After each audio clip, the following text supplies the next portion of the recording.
welcome to Art in Highland Isolation Part 7.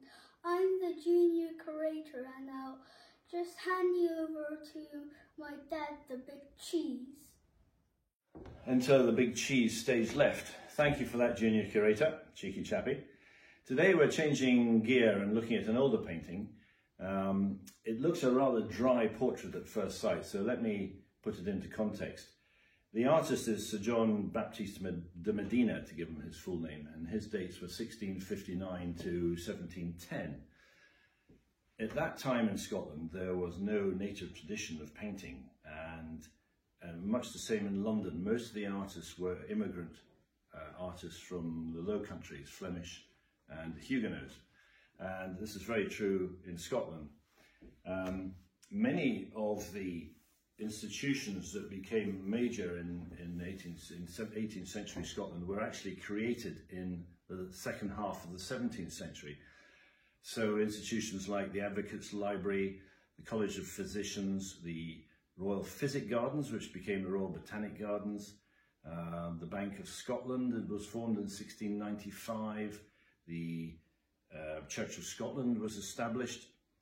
The laws of Scotland were enshrined in a book by Lord Stair. So there was a lot of intellectual stimulus going on. And into this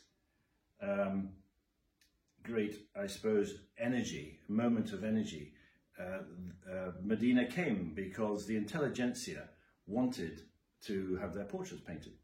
And Medina, who had come to London from Brussels, had met Lord Stair in London, who brought him to Edinburgh. And there he painted a number of the nobility. He actually went back to London, came up to Edinburgh again, and in the end painted half the nobility of Scotland, it's said. He was Scotland's primary portrait painter from 1689 to his death in 1710. He was knighted in 1707. And Scotland's first really great artist was a pupil of his called William Aikman. This is a portrait of Medina's children, and this is where he's at his best. The informal, rather loose, later work of Medina's. In the early days, he was rather flourishingly called his style a sonorous, full Baroque style, and it then gave way to a freer, looser, more informal style of portrait, which this is. His best work has been likened to Hogarth, which is the ultimate accolade for a painting of that period.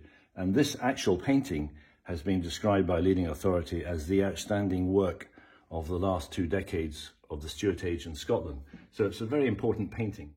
It was painted in the 1690s, about 1695 to 1700, so it's a very early painting. There is another example we know of in a private collection, I'm not sure where, but these are his best 2 works, Sir John de Medina. Thank you again for watching. And given the freeing of our lockdown, I think the next titles will be Art in the Highlands. I think we can drop the isolation bit. Thank you very much again. Bye-bye.